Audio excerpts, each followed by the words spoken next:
Hey everybody, Dr. Laura Dabney here, and we're talking about parenting for the next few videos. It's a favorite topic of yours and favorite topic of mine.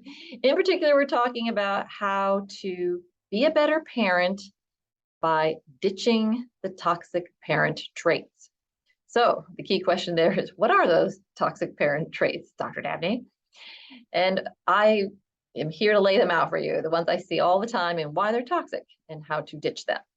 So I started last week with a throwback video about demanding things from your child and why that doesn't work, especially when you demand respect, which ironically is not respectful. So if you're interested in that, check out last week's feed.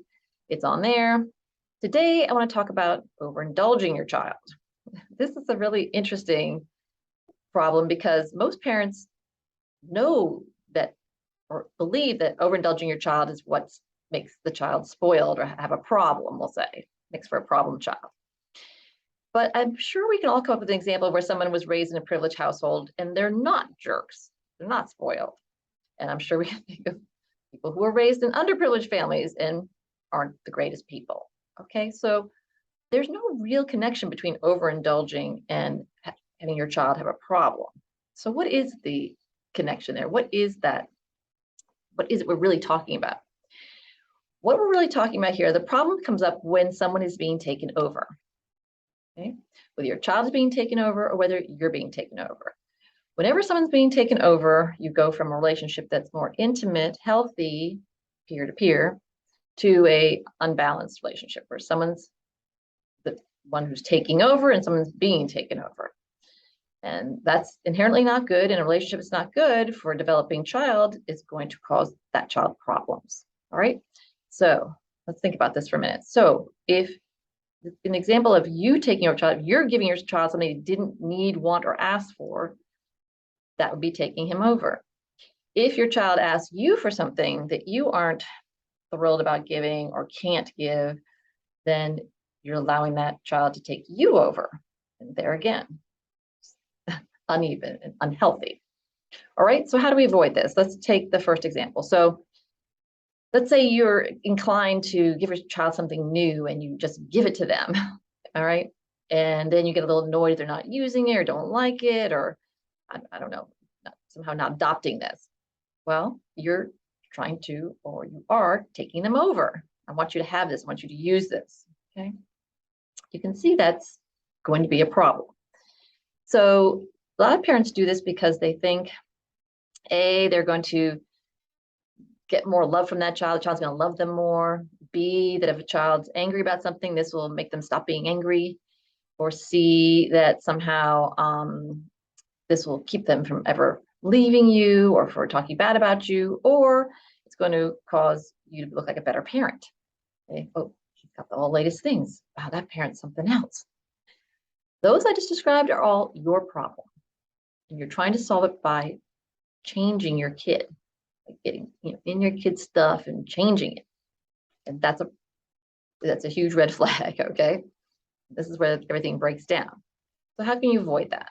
Well, ask your child if you are compelled to replace their old computer or an old shirt.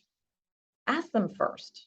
Okay? They might be very attached to that item, and you save yourself a whole world of trouble by simply asking, I'm compelled to give you a new shirt. I don't like the fact that it has a hole in it. Does that bother you? And they might go, no, it's my favorite shirt. It's my lucky shirt.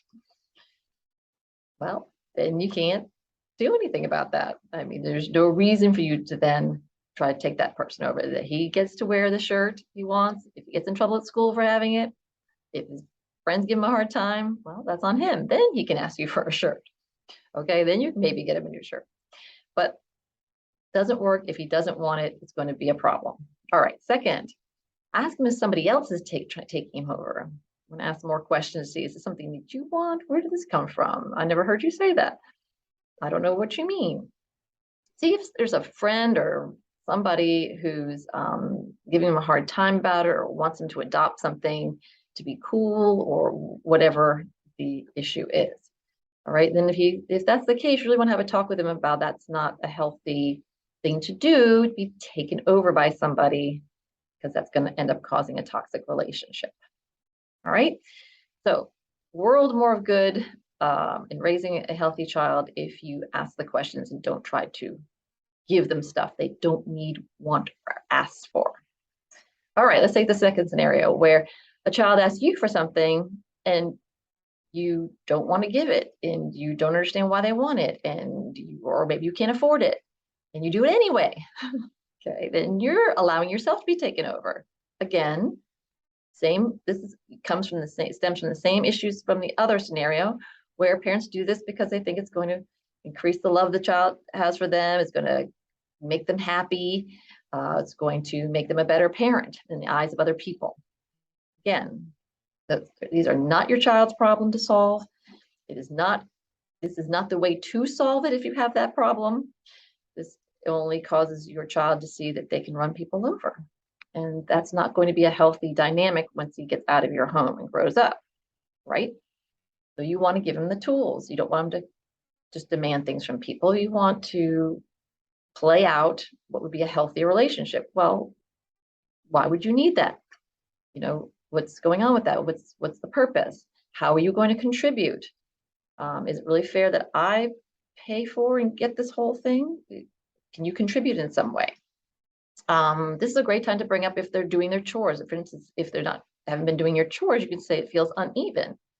They're not their responsibilities yet. They want this, it seems like a reward, and that's going to make you resentful. So the child might kick him into doing more of his chores, or he may agree to help you with a project in the house as a way to pay or give you some money.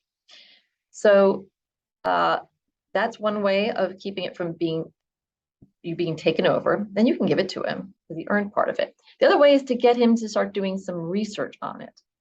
So a child who may be too young or not somehow able to help in these other ways, you can start asking questions about, well, do you need the latest one? Do you need that particular one? Did you know that I think they're for sale at this place? Or they might be a secondhand store with those. Would that work?